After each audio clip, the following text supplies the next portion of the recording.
Hello, everyone. My name is Yadira Solis, and for my applied project, it is titled "Utilizing Task Analysis to Generalize Toothbrushing from a Clinical Setting to a Home in One Child with Autism." So the rationale behind why I did this topic was due to just running into a lot of articles discussing how a lot of the times children with autism have challenges when it comes to acquiring daily living skills, including toothbrushing. These can come from a lot of the characteristics of autism that is associated, such as sensory processing difficulties, lower tolerance of certain stimuli, and which can then lead to barrier behaviors. Toothbrushing is such a fundamental self-care skill that should be introduced very early in the child's life to help prevent any oral disease and so on.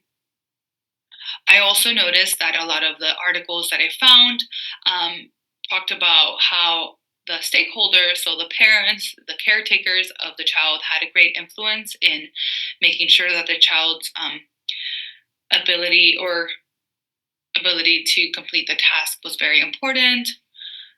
So this leads to my research question, which was, how can task analysis be effectively utilized to generalize toothbrushing skills from a clinical setting to a home environment? So a little bit about my participant. He was a 3-year-old boy diagnosed with autism and ADHD. He is currently attending ABA, occupational and speech therapy sessions. This took place in the clinic as well as at his home. His mom was taking data at home, and then I took data here in the clinic. So as I mentioned before, one of the purpose of why I did this was to see if we can generalize the skill across both the clinic and home, but also I wanted to build new skills for the participant so he can be as independent as possible. So for our design, we used a single subject research design was utilized, and in specific an A/B design, which was used to evaluate the effectiveness of the interventions. This included the baseline and the intervention. The independent variable was the task analysis, and the dependent variable was the performance and generalization. The way we collected data, there was a pre-made task analysis data sheet that was used to track the progress. So every Monday, I would give mom a data sheet, and then Fridays, she would return it back.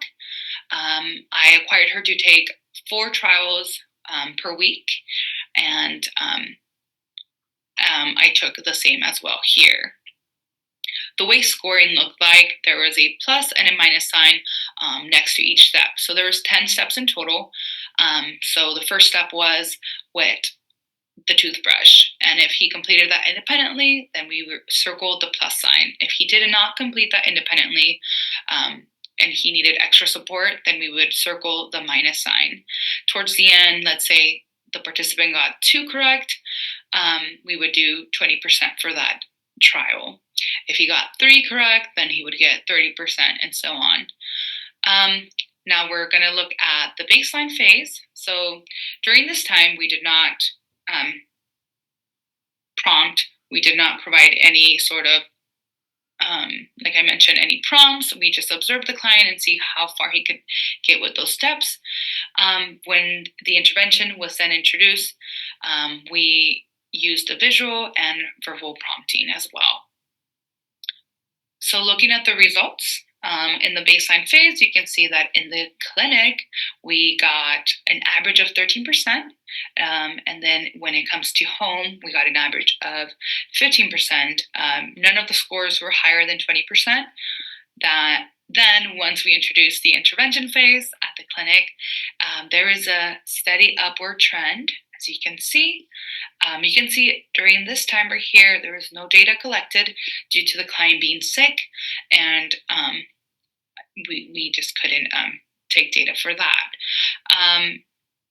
For home setting, we can see that there was a steady trend there, a drop, and then a huge spike, and then a big drop down. So during this time right here, you can see that the client was not feeling too well, and that could have influenced his scores.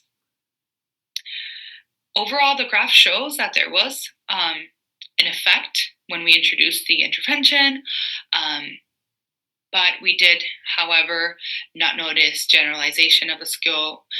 It was not achieved. So for future discussion, generalization to the home environment was very limited. While he did show a steady upward trend in the clinic, like I mentioned earlier, there was a greater variability performance at home.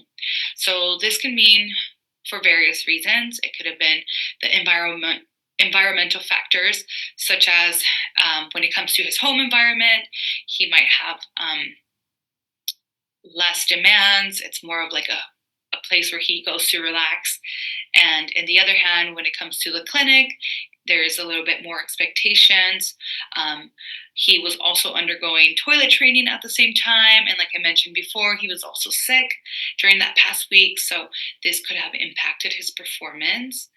I also believe we didn't have a lot of parent training sessions, which could have impacted as well. And also fidelity checks were very important.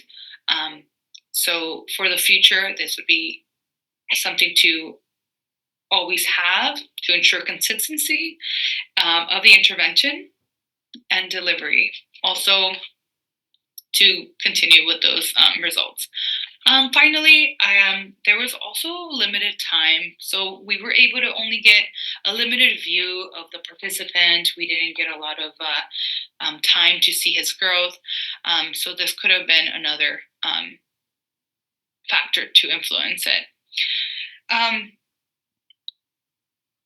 While we see that there was challenges with generalizing these skills, for the future interventions, I would say incorporating more parent trainings are important, making sure that we consider the environmental factors and just to maximize the results, and so on. All right, thank you.